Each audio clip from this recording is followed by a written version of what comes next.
Right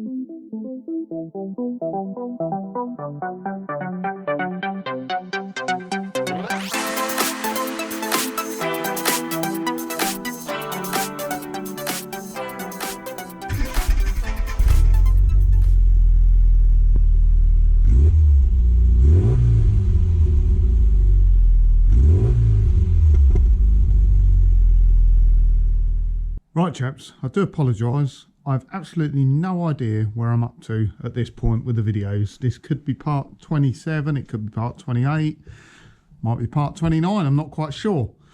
And I might have shown some of these bits before. So, as a brave mini restorer, because you've got to be brave to do this, I decided to remove the shock mounts because these usually are hold behind them. This side was good. So a bit of corrosion at the top and bottom, but I've wire wheeled it off. It's solid, and actually it's in pretty good nick. And yeah, you've got to be brave to do that because they're generally full of rust and holes. This side, however, I have cut out. Let me show you the bit that are rusted actually.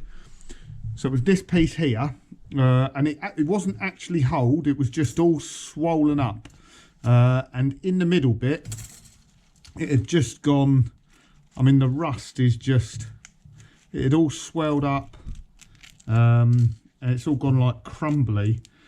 What happens eventually is that rust, that has obviously rusted all the way through on that one, but there's actually, I think, 2 or 3 layers there, and it will rust each layer and you just end up with a hole, and you can see the inside of the cross member, or the bulkhead, sorry.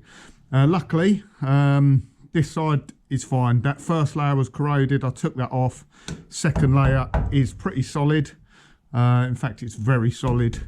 It's actually bent in like this, and that is because where the metal corrodes, this layer on the outside, it swells up. That causes the middle to bend in a bit, and it corrodes like that just because in places this is 3 layers thick here. So it's just a water trap. It's somewhere for moisture to get. So we're certainly not going to replace a hole in a wing. Strength wise, it's actually spot welded all the way round this hole. There's nothing in that middle bit there at all.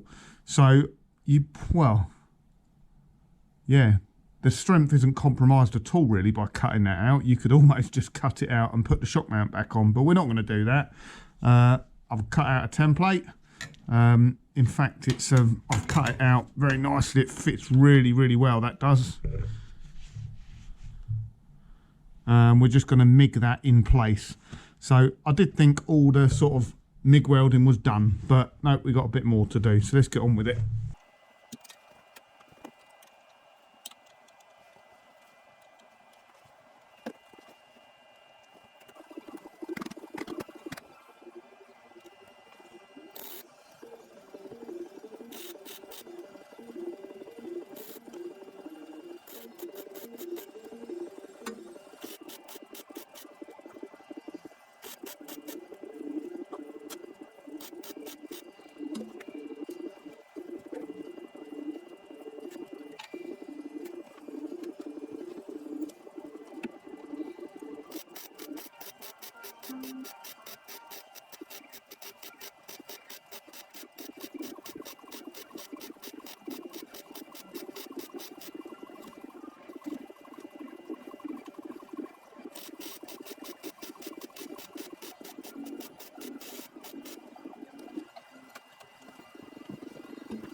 Right guys, next job. So here at Classic Mini Workshop, we try and work smart, cunning like a fox.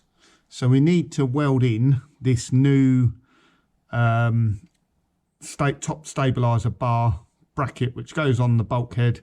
They are notorious for cracking, breaking, corroding, etc, etc, which is exactly what we've done on this. So we've got a new one. This is one from Smithy Bits. It is heavy duty, so it's thicker metal than the original one.